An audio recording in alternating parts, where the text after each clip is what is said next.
বাইর দিয়া হুমানে কান্নাকাটি লাগাই দিছে কই নানাই দাওয়াত দিছে ভাত গিরিস মাছটা খাইতাম তুমি করে চাও তো আমি যাইতাম না আব্বা আম্মা ছাড়া যাইতাম না আমি আরে বুঝাইছি আরে না কল ডেলি ডেলি কি হুর ভাই যাওন যায় দাওয়াত খাওয়ার লেগা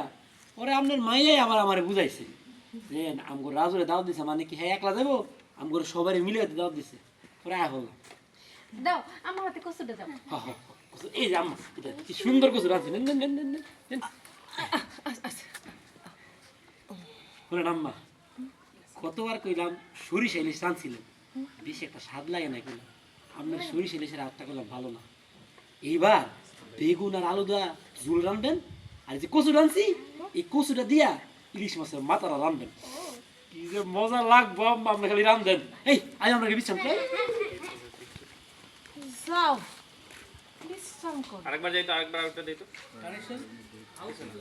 পার্টি ভাই বললাম না যে প্রথম থেকে তখন আমি মাছটা মারা যেতেছে নেওয়ার জন্য